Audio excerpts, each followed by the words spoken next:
जी, अस्सलाम वालेकुम। तो उम्मीद करती हूँ आप सब खैर ऑफिस से होंगे और आज की इस वीडियो बनाने का मेरा मकसद ये है कि बहुत सारे लोग जो हैं उनका मैजिक एनएफटी का अकाउंट हैक हो जाता है। अब इस वीडियो में मैं ये बताऊंगी कि आप लोगों का अकाउंट हैक क्यों होता है, इसकी क्या वजह है, अकाउंट अगर हैक हो जाता है उसको किस तरह रिकवरी करवाना है, ठीक है।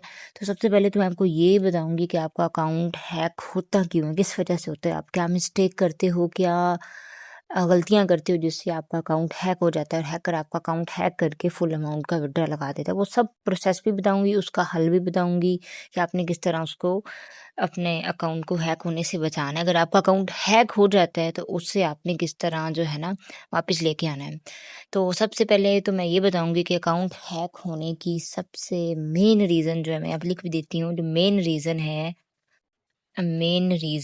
जो है वो है यूज़र नेम और पासवर्ड जो है वो सेम होता है आप लोगों का। यूज़र नेम भी आप लोगों ने वही रखा होता है, पासवर्ड भी वही रखा था। कुछ लोगों का ये होता है, जो बड़े-बड़े लीडर्स होते हैं ना, उनका कोई ना कोई अकाउंट हैक कर लेता है और उनकी टीम में जाके ना, ठीक है, जो जितने भी एबीसी में मेंबर बने होते हैं उनका वो सारा वहाँ पे डाटा शो होने लग जाता है, यूज़र नेम उनका शो होता है। तो वो जो हैकर है वो ट्राई करता है यूज़र नेम और पासवर्ड जिसका सेम होता है उसका अकाउंट लॉगिन हो जाता है और उनका गूगल ऑथेंटिकेटर लगा होता है, उनका वैलिड एड्रेस नहीं लगा होता। वो जाके सबसे पहले मेल चेंज करता है, मेल चेंज करने के बाद वो उसका गूगल ऑथेंटिकेटर चेंज करता है और अपना वैलिड एड्रेस लगा के फुल अमाउंट का विड्रॉ लगा देते हैं।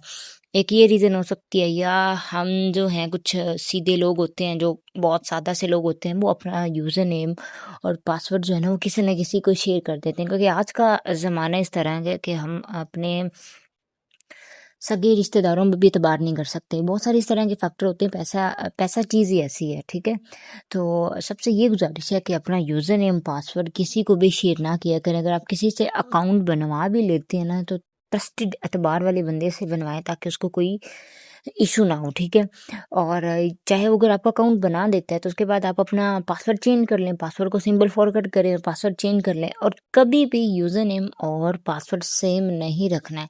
मेरी टीम में काफ़ी लोगों के अकाउंट हैक हुए और उनकी सब में कॉमन रीज़न यही थी कि सबका यूज़र नेम सेम था, सबका पासवर्ड जो है ना वो सेम था और उन्होंने ना गूगल ऑथेंटिकेटर लगाया था, ना उन्होंने विड्रॉवल का एड्रेस लगाया था।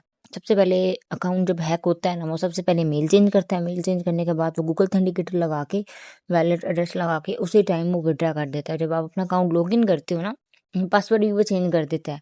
मेल चेंज होगी है तो पासवर्ड डेफिनेटली चेंज हो जाता है, क्योंकि पासवर्ड जो है वो चेंज करने के लिए मेल पे कोड आता है, ठीक है। तो वो सबसे पहले वो मेल चेंज करता है, तो उसके बाद पासवर्ड जो है आपका अकाउंट लॉगिन ही नहीं होता है, वो बैड क्रेडेंशियल का ऑप्शन आ जाता है। अगर आपका अकाउंट हैक हो जाता है, सबसे पहले तो आपने हैक नहीं होने देना है। जैसे ही अकाउंट बनाओ, जिसका भी अकाउंट बनाओ, सबसे पहले आपने उनको ये कहना है कि भई अपना आप लोग वैलिड एड्रेस लगाओ, अपना गूगल ऑथेंटिकेटर लगाओ, यूज़र नेम रख लो, लेकिन पासवर्ड जो है ना वो अलग रखो। कभी भी यूज़र नेम पासवर्ड सेम नहीं रखना है। अब आगे मैं बताऊँगी कि अगर आपका अल्लाह ना करे आपकी टीम में किसी का भी अकाउंट हैक हो जाता है तो आपने क्या-क्या डिटेल भेजनी होती है, या आपने किसी भी मैनेजर को या अपने अप्लाइनर को ये डिटेल भेजनी होती है। सबसे पहले आपने अपना एनएफटी का यूज़र नेम भेजना होता है और यूआईडी। ये सबसे इम्पोर्टेंट चीज़ है कि आपने अपनी यूआईडी को, जब भी आपने अकाउंट बनाना है ना, डिपॉज़िट कर लिया ना, तो यूआईडी शेयर वाले ऑप्शन पे जाएँ, जहाँ से रेफरल लिंक कॉपी होता है, वहाँ से यूआईडी को कॉपी करें और किसी को भी भेज दें, अपने पास सेव कर लें, अवंस में भेज दें या किसी को भी भेज दें, ताकि आपके पास वो यूआईडी है ना वो सेव रहे, या किसी भी नोटपैड में आप उसको सेव कर लें यूआईडी। इसके बाद आपने अपने अगर आपका अकाउंट हैक हो जाता है तो ये इन्फॉर्मेशन आपको रिक्वायर्ड होती हैं। मैं आपको निशान लगा के भी बता देती हूँ। आपने अपना यूज़र नेम बताना है, अपनी यूआईडी बतानी है, सुपीरियर मतलब आपने अपनी अपलाइनर की यूआईडी भी बतानी होती है इसमें। आपने अपनी नेशनैलिटी बतानी है, अपनी एज बतानी है, जो फ़ोन नंबर आपने एनएफटी पे लगाया होता है, मैजिक एनएफटी पे, वो बताना है।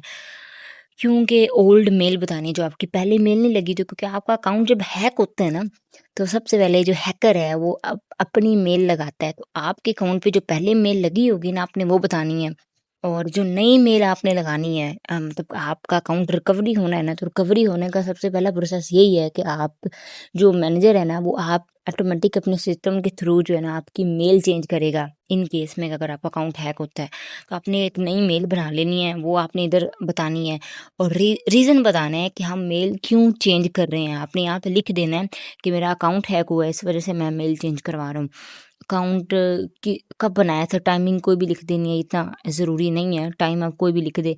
आपने अपने सुपीरियर मतलब जो आपका अपलाइनर है उसका यूज़र नेम आपने बताना है, उसका इनवाइट कोड बताना है, उसका मोबाइल नंबर आपने बताना है। और जब आपने रिचार्ज किया था ना, ठीक है, उसका आपने स्क्रीनशॉट बायनांस से लेके वो साथ लगाना होता है और उसकी हैश आईडी होती है, वो टीएक्स आईडी होती है। बायनांस के थ्रू अगर आप रिचार्ज करो ना तो टीएक्स आईडी होती है, वो आपने पुट करनी है। और नीचे लिखा हुआ है ये 14वें नंबर पे कि आपने जो है ना एक सेल्फी लेनी है अपने आईडी कार्ड के साथ और एनएफटी के अकाउंट के साथ। अगर आपका अकाउंट ओपन नहीं भी हो रहा है ना, वो हाँ, यूज़र नेम डालेंगे, पासवर्ड तो हैकर ने चेंज कर लिया है, तो नीचे कोई भी पासवर्ड डाल के उधर वो ऑप्शन आ जाएगा बैड क्रेडेंटल का, ठीक है। उसके साथ आपने खड़े होकर ना किसी को भी कहना है कि मेरी आईडी कार्ड के साथ और एनएफटी का अकाउंट मोबाइल को पकड़ के आपने उसकी फ़ोटो लेनी है और वो आपने भेजनी है, और वो फ़ोटो क्लियर होनी चाहिए, इनविजिबल नहीं होनी चाहिए, ठीक है। और आपने रिकॉर्ड भेजना है डिपॉजिट का कि किस डेट को डिपॉजिट किया, तो वो स्क्रीनशॉट भेज देना है, उसकी टीएक्स आईडी भेज देना है। ये सारी चीज़ें आपने अपने प्लानर को भेजनी है या मुझे आप भेज सकते हैं, ठीक है, किसी भी मैनेजर को भेज सकते हैं। ये नहीं है कि आपने किसी भी मुँह उठा के किसी भी टेलीग्राम पे किसी भी बंदे को भेज देना, नहीं। आप सबसे पहले अपने प्लानर से रब्ता करें, अगर वो नहीं बताते हो तो आप मेरे से रब्ता कर सकते हैं। आपका अकाउंट अगर वाकई हैक हुआ तो इंशाल्लाह मैं रिकवरी करवा दूंगी। तो ये वीडियो बनाना बहुत ज़रूरी था क्योंकि बहुत सारे मेंबर के अकाउंट हैक हो रहे थे और ग्रुप में वो रुल रहे होते हैं, उनका कोई हेल्प नहीं कर रहा होता कि हमारा अकाउंट हैक हो गया। कुछ लोग जो है ना एक दूसरे का अकाउंट वैसे भी हैक करके ग्रुप में फजूल मैसेज कर रहे होते हैं कि इसका अकाउंट हैक हो गया, ये हो गया। ये सारी इन्फॉर्मेशन मैनेजर जो है इसलिए लेते हैं ताकि उनको पता हो, उनको पूरी तसल्ली हो कि वाकई इस बंदे का अकाउंट हैक हुआ है। तो वीडियो बहुत लंबी हो गई है। तो ये है अकाउंट हैक होने की वजह भी मैंने बता दी है, आपने किस तरह रिकवर करना है। अगर आप मेरे साथ एनएफटी को ज्वाइन करना चाहते हैं, मैजिक एनएफटी को, तो ये मेरा नंबर भी आप लोगों को शो हो रहा होगा व्हाट्सएप का, आप लोग इस पे रब्ता कर सकते हैं, ठीक है। ये मेरा व्हाट्सएप का नंबर है। इसके अलावा मैं टेलीग्राम ग्रुप का लिंक दे दूँगी, आप उसको भी जॉइन कर सकते हैं। व्हाट्सएप ग्रुप का लिंक भी दे दूँगी, उसको भी जॉइन कर सकते हैं। और अगर आप मेरे साथ जॉइन करेंगे तो इंशाल्लाह आपको फुल गाइड करूँगी, आपको ए टू जेड बताऊँगी आपने किस तरह यहाँ से पैसे कमाने हैं, किस तरह अपनी टीम बिल्डअप करनी है। और इंशाल्लाह अगर आप जॉइन करेंगे तो आपको बहुत अच्छी कैशबैक ऑफ़र भी दी जाएगी। तो मिलते हैं अगली वीडियो में। अल्लाह हाफ़िज़। अगर आपको वीडियो अच्छी लगी हो तो आपने इसको लाइक करना है, शेयर करना है, अपने उन दोस्तों के साथ शेयर करना है जिनका अकाउंट हैक हुआ है या आगे हो सकता है, तो ठीक है। तो अल्लाह से पाक से ये दुआ है कि किसी का भी अकाउंट हैक ना हो। तो अकाउंट हैक से बचने के लिए यही है कि आप लोग अपनी सारी जो है ना वैलिड एड्रेस अपना लगाएं, यूज़र नेम पासवर्ड सेम नहीं रखें और गूगल ऑथेंटिकेटर लगाएं, तो किसी का भी अकाउंट हैक नहीं होगा। तो मिलते हैं अगली वीडियो में। अल्लाह हाफ़िज़।